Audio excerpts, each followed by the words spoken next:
Merci bien, cher Tidjane Diao. Nous démarrons d'abord par la manifestation dont je parlais en début d'émission avec Nyon Lank Nyobagne qui a décidé malgré tout de braver l'interdiction de l'autorité préfectorale. Et bien justement, nous avons sur ce plateau M. Alioune Badara Samb, le préfet de Dakar. Bonsoir et merci d'être avec nous. Bonsoir. Alors, je disais tout à l'heure qu'il y a des manifestations qui ont été déposées, en tout cas des autorisations pour des manifestations à la place de l'indépendance et vous avez opposé un refus. Peut-on savoir le motif qui a été évoqué pour expliquer ce refus? Je vous remercie bien, madame. Permettez-moi tout d'abord de saluer vos téléspectatrices et téléspectateurs du groupe Futur Média. Oui. Je voudrais me réjouir d'être l'invité de votre journal de ce jour. Juste pour rappeler que concernant les manifestations sur la voie publique, il y a des textes de base qui doivent être convoqués d'abord. Le premier texte de base, c'est la Constitution du Sénégal, qui en son article 10 parle de cette manifestation, de cette possibilité de marche comme étant une liberté fondamentale.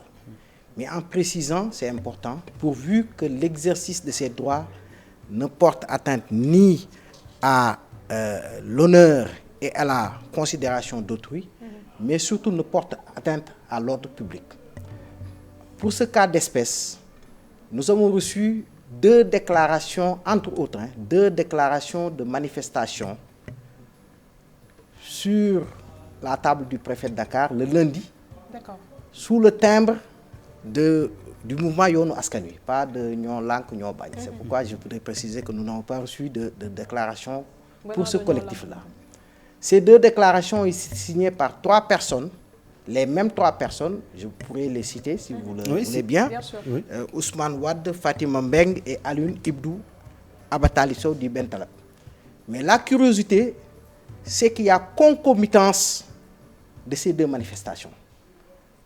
Je crois que cela pose problème parce qu'ils ont fait une déclaration pour une marche sur l'itinéraire Place de l'Indépendance, palais présidentiel, mais également une autre déclaration sur l'itinéraire Obélisque RTS. Face à cette situation, vous conviendrez avec moi qu'il y a problème parce qu'on ne peut pas, les mêmes personnes ne peuvent pas marcher sur deux itinéraires différents. Ça, c'est un premier point. Le deuxième point également, c'est les menaces réelles de troubles à l'ordre public. Parce que lorsque l'autorité administrative reçoit une déclaration de marche, cette déclaration fait l'objet d'instruction. L'instruction, c'est en quelque sorte une façon d'apprécier, en tout cas de trouver les voies et moyens permettant d'apprécier les motivations réelles de ces personnes qui ont déclaré. Et monsieur le préfet, pour laquelle des deux marches vous voulez évoquer l'éventuel trouble à l'ordre public? Je rappelle d'abord que la première marche, la première déclaration, en tout cas, ça a été déposé quasi simultanément, mais la première a été enregistrée, c'est la déclaration de marche concernant l'itinéraire RTS, Obélisque RTS. Pour cette déclaration de marche, il n'y a aucun problème. Parce que, comme je l'ai dit tantôt, c'est un itinéraire qui est d'habitude usité, qui ne pose pas de problème, parce qu'au-delà des menaces de troubles à l'ordre public, il y a également la liberté fondamentale d'aller et de venir. C'est important. La place de l'Indépendance, le centre-ville de Dakar, regorge de structures, de services névralgiques pour le Sénégal. Tenez-vous bien, aujourd'hui, les gens pensent que les interdictions, c'est la règle. Ce n'est pas la règle. Mais justement, préfet, nous, c'est cette impression-là que nous avons. À chaque fois qu'il y a marche, vous interdisez à 50% au moins. Monsieur Der, je voudrais vous donner des statistiques de l'exercice des libertés publiques vérifiables. Pour le premier trimestre de l'année 2019, sur 101 déclarations, il n'y a eu qu'une seule interdiction. Ça fait moins d'1%. Pour le second trimestre, sur 205 déclarations, il y a eu 2 interdictions. Et là, je ne parle que des manifestations sur la voie publique. Maintenant, si vous mettez les réunions publiques, bref, l'interdiction, c'est quasiment la règle. Mais, comme je l'ai dit tantôt, ne serait-ce que par cet aspect-là de concomitance, vous voyez les germes d'une volonté de saper l'ordre public. Et pour ce qui est de l'axe Place de l'Indépendance et Palais de la République, est-ce que durant l'année 2019, il y a eu des requêtes qui ont été déposées sur votre table pour pouvoir être, disons, sur cet axe? Sur cet axe, nous n'avons connu que deux déclarations de manifestation, dont la présente, pour laquelle les motifs qui sont invoqués sont des motifs clairs. Le premier du moins, c'est la concomitance avec une autre manifestation déclarée par les mêmes personnes, ce qui engendre de réelles menaces de troubles à l'ordre public. Il y a également des risques d'infiltration par des personnes mal intentionnées. Parce que lorsque la déclaration est faite dans les délais 3 jours francs, l'ensemble des services de l'État sont mobilisés pour permettre d'apprécier. Parce que fondamentalement, avant même d'interdire, à chaque fois, nous proposons des itinéraires alternatifs. Mais justement, excusez-moi, pour cette fois-ci, donc, pourquoi vous n'avez pas dit, OK, vous ne pouvez pas marcher sur le palais présidentiel, par contre, pour ce qui est de l'obélisque, même si vous avez eu 2 demandes, mais allez-y. Mais vous interdisez les deux.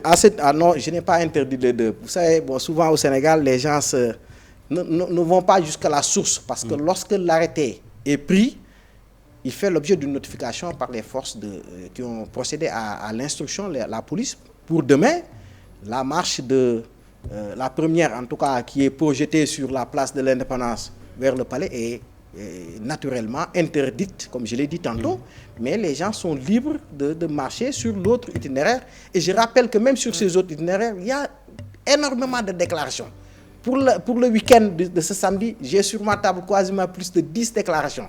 Les gens, ça se comprend, ils ne se fient qu'au train qui n'arrive pas à l'heure, mais les trains qui arrivent à l'heure, comme on dit, n'intéressent pas grand-chose. En tout état de cause, je voudrais dire ici que cette première déclaration a fait l'objet d'une interdiction. Et je voudrais lancer un appel aux déclarants, mais également aux autres, pour qu'on revienne à la raison. Parce que dans tous les pays du monde, présentement, vérifiez ce que je vous dis, cette semaine-là, en France, il y a des déclarations de marche qui ont été faites et des arrêtés d'interdiction qui ont été pris par les autorités administratives sur des motivations bien précises.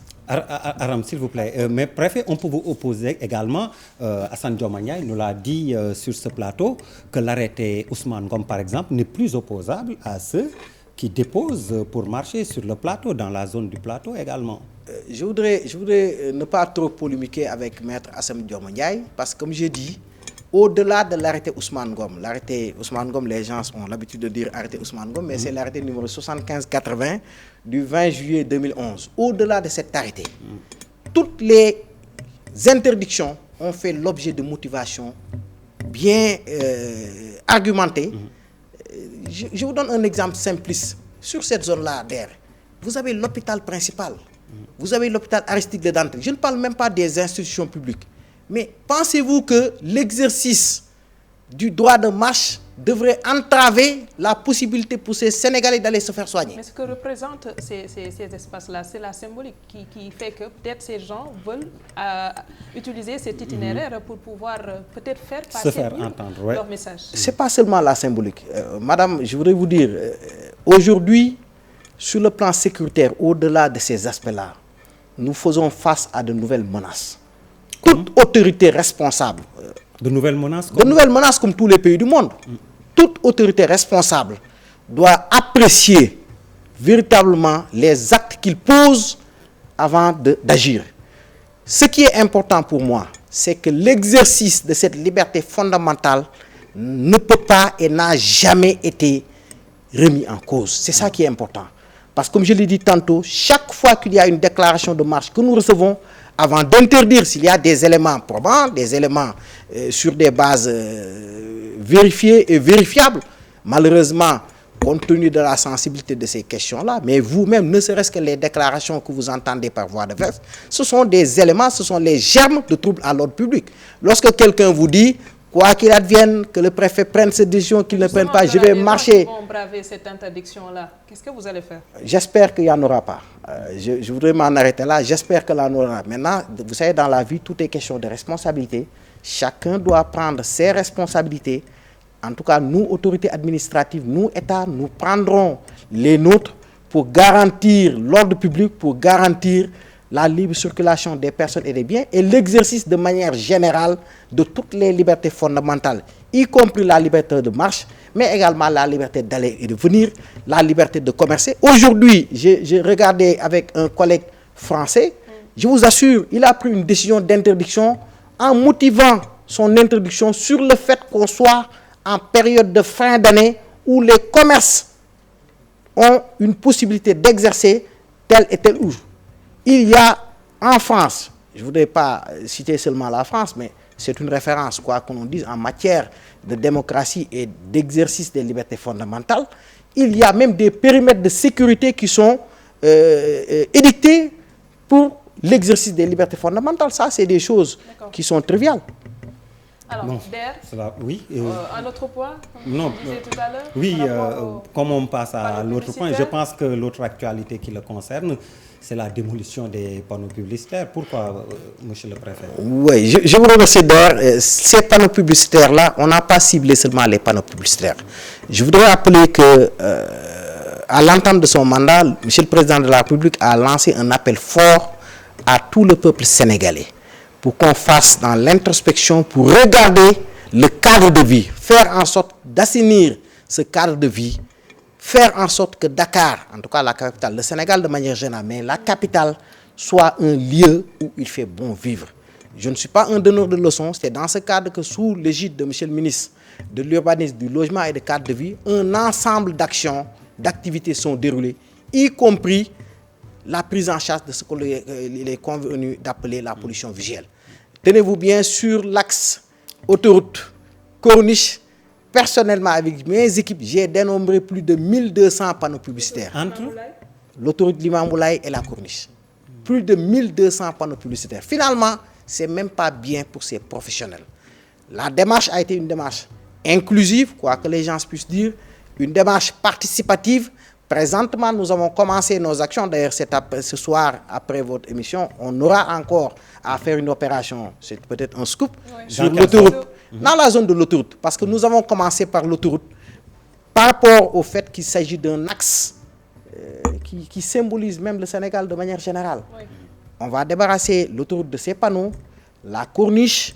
Maintenant, parallèlement à cela, des actions seront entreprises sous l'égide du ministre de la Communication, qui est le ministre tête de pont en l'espèce, mais avec Ageroute pour faire un allotissement, identifier les zones où des panneaux publicitaires pourront être posés dans des conditions et des formes qui seront définies d'accord partis sous l'égide des autorités pour que la publicité soit véritablement une activité porteuse, parce que loin de nous l'idée de saper un peu le travail de ces gens-là, parce que, comme je l'ai dit tantôt, il s'agit d'un pan de notre économie, un pan important. Les mairies ont été associées, puisque beaucoup de régies publicitaires disent bénéficier d'autorisations venant de ces mairies. Et si vous détruisez des panneaux et qu'à côté, il y en a d'autres qui continuent de délivrer des espaces pour qu'on en implante, est-ce qu'on n'a pas l'impression que... Vous savez, l'option de décentralisation est une option irréversible quasiment pour le Sénégal. Tout ce que nous le faisons de concert, en tout cas en relation avec les élus, les chefs de ces exécutifs locaux-là qui sont avisés. Maintenant, sur ces deux actions, je l'ai rappelé, il s'agit de la voirie classée qui, par détermination, en tout cas d'un décret, la gestion est confiée à Ageroute.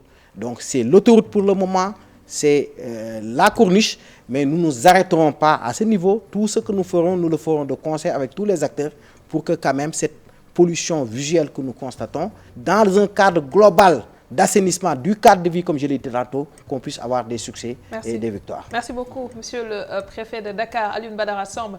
Nous passons à la page internationale et c'est juste après ceci. Je vous remercie.